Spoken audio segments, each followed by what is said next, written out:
Okay, so now we're going to talk about gout. Um, Here is a yucky foot with a very swollen great toe joint. And another name for gout, or what people call a very swollen toe joint, is called podagra. It's very, very painful. Gout comes on suddenly.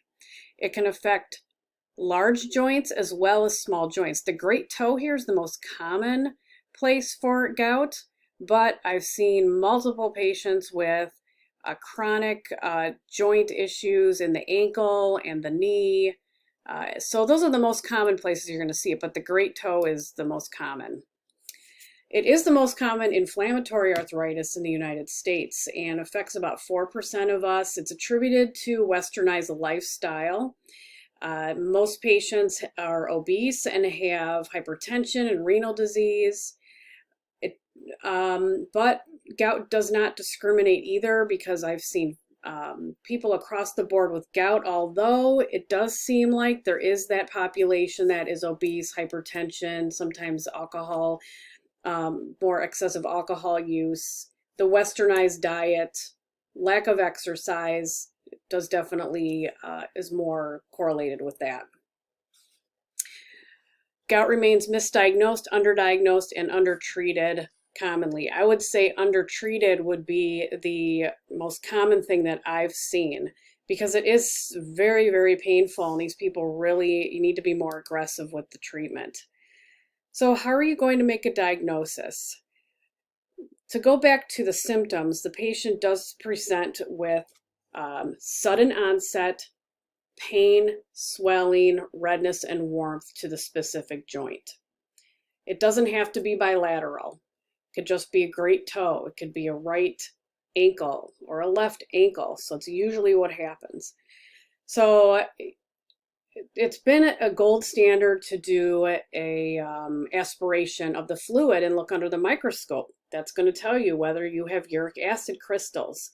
Gout is uric acid crystals get junked up in the joint, and it can destroy the joint over time, which is we'll talk about in a little bit.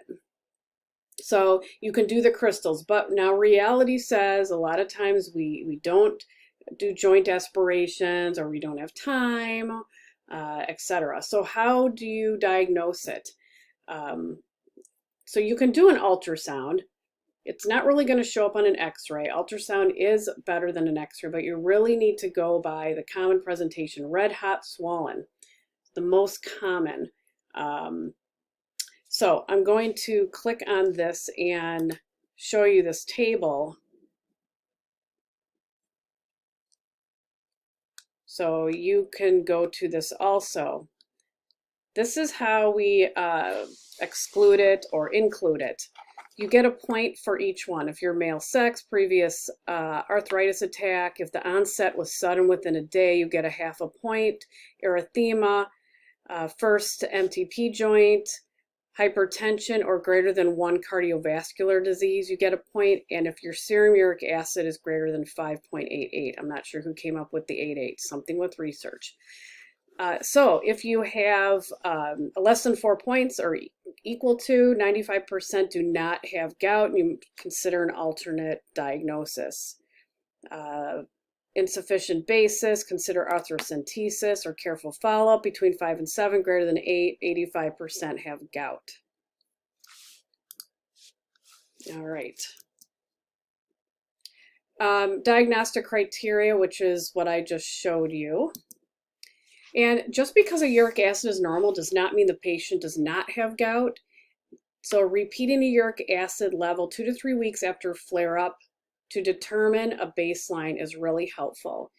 If you have a normal uric acid level, but then in 2 to 3 weeks it is down even lower, maybe they do have gout, but their uric acid level just did not rise in the bloodstream. And not all people with hyperuricemia or high uric acid have gout either. So those are just things to keep in consideration. How do we treat it? It has 3 principles: the treatment of acute attacks, prevention, and treatment of the elevated uric acid. So when the attack comes on, we give them medication. Then we may want to give them something to prevent it, especially if they're having more flares. And then we want to make sure that uric acid gets more down to normal, because then they're more apt to having joint damage.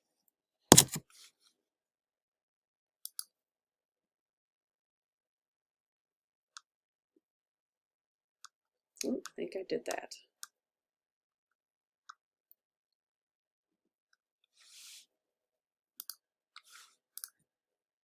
Okay, so this is an algorithm that shows, we're just going to talk about acute gout treatment right now.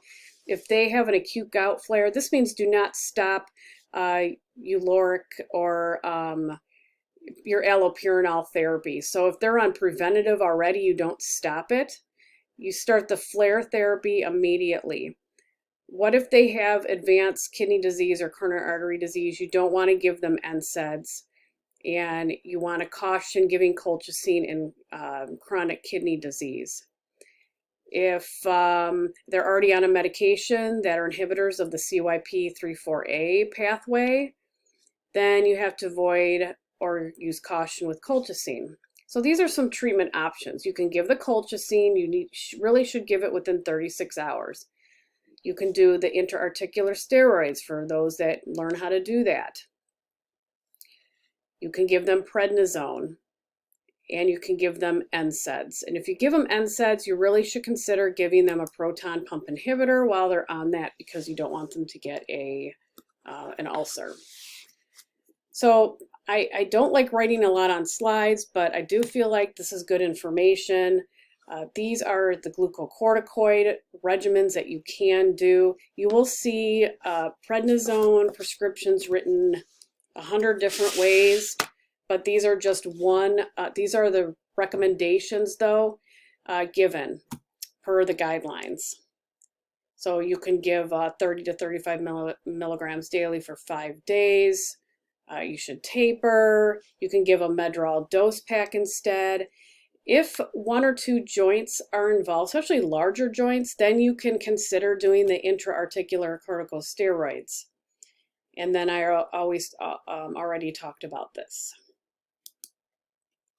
NSAIDs, naproxen, indomethacin. Indomethacin was always the gold standard to give. It's not the best on the stomach. It still can be given. Combination therapy with 2 different classes should be initiated in the case of a severe attack or greater than 4 joints. So you can put them on indomethacin as well as give them a Medrol dose pack.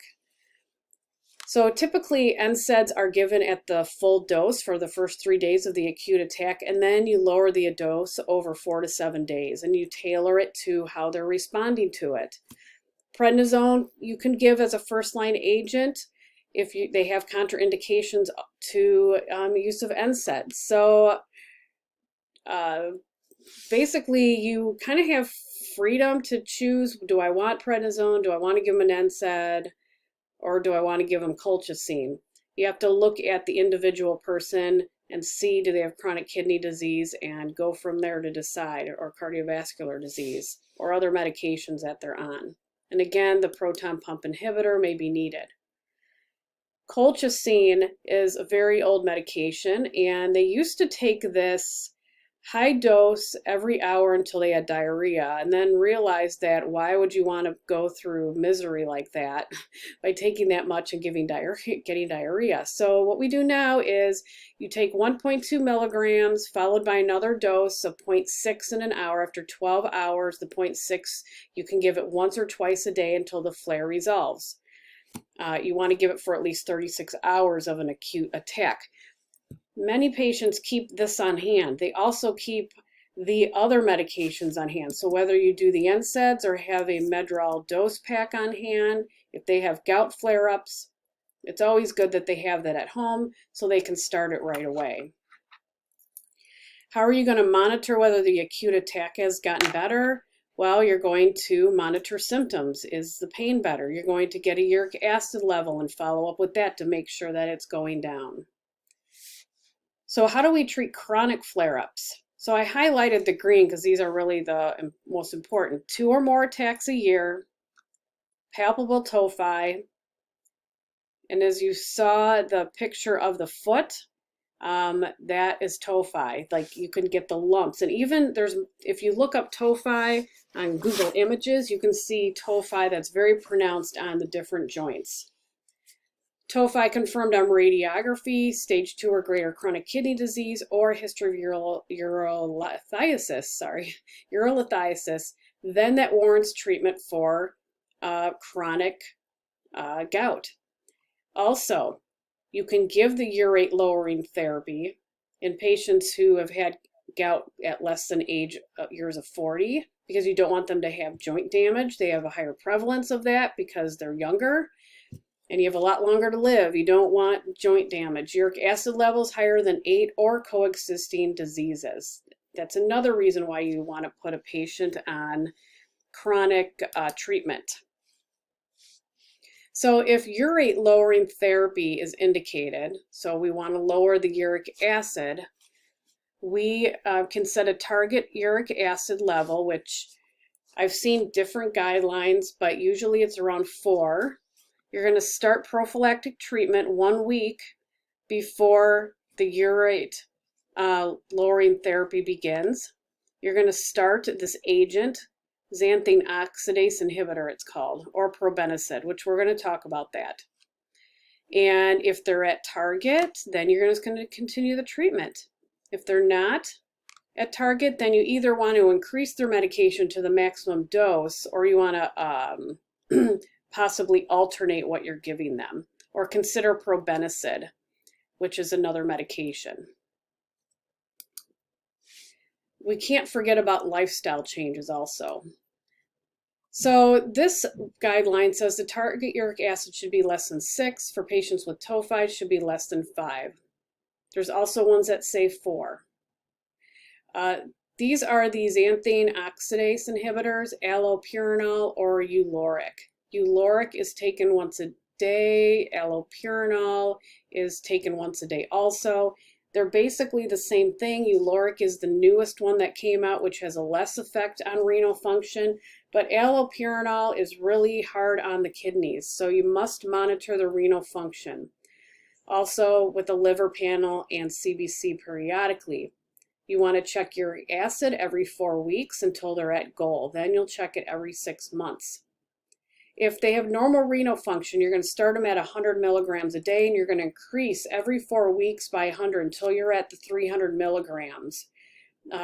Some people have gone to 400 milligrams, but usually the max is 300 milligrams. If they have stage 4 renal disease, you start by taking 50 milligrams daily.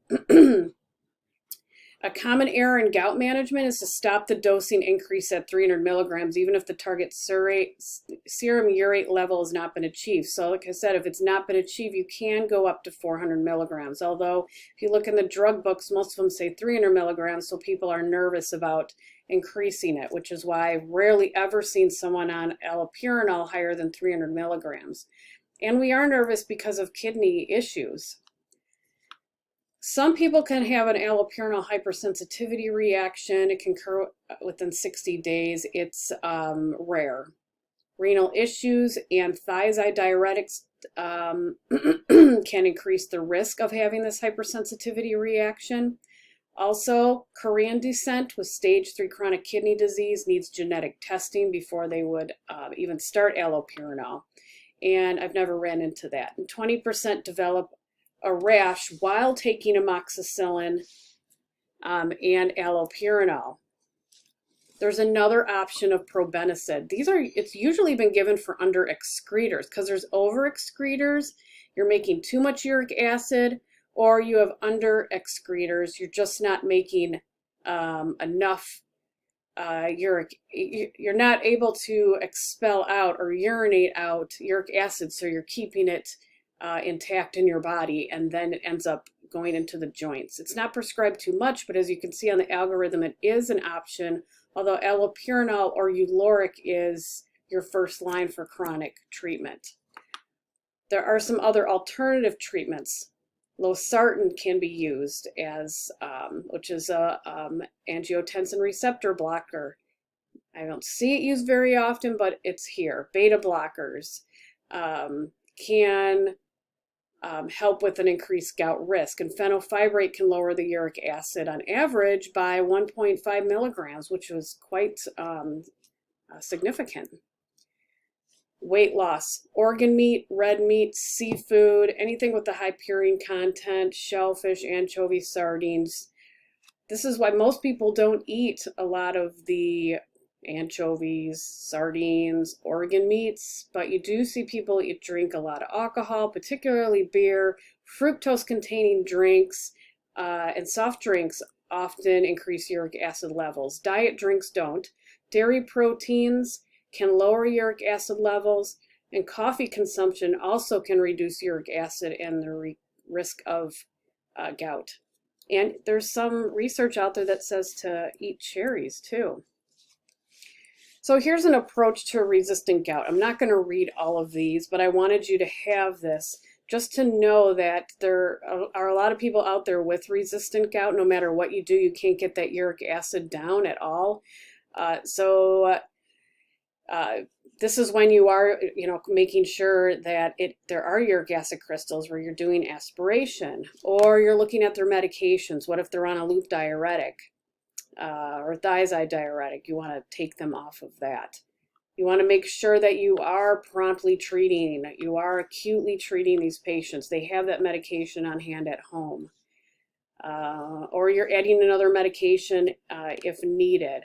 And involve rheumatology to manage care for patients with complex issues. If they have kidney disease, transplant, you're not sure, and it keeps coming back and it's not getting better, you send them to rheumatology.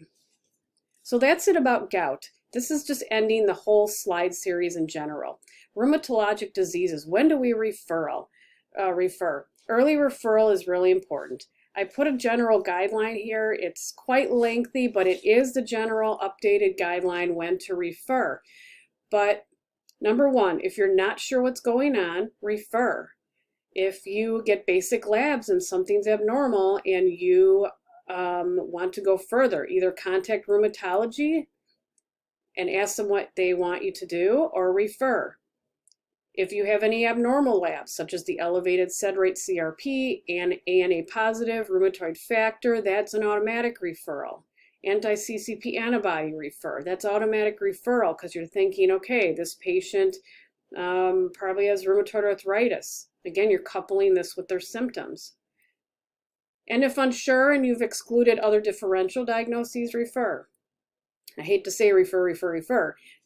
You don't refer very often, but there are times when you need to, and you need to reach out to your colleagues. All right, and if you want to look up any of the references, but I do suggest any of the links that I put in, the entire slide set, there are some fantastic articles, and there's a couple videos I put in there which will help you. All right, it was a pleasure, and you guys take care.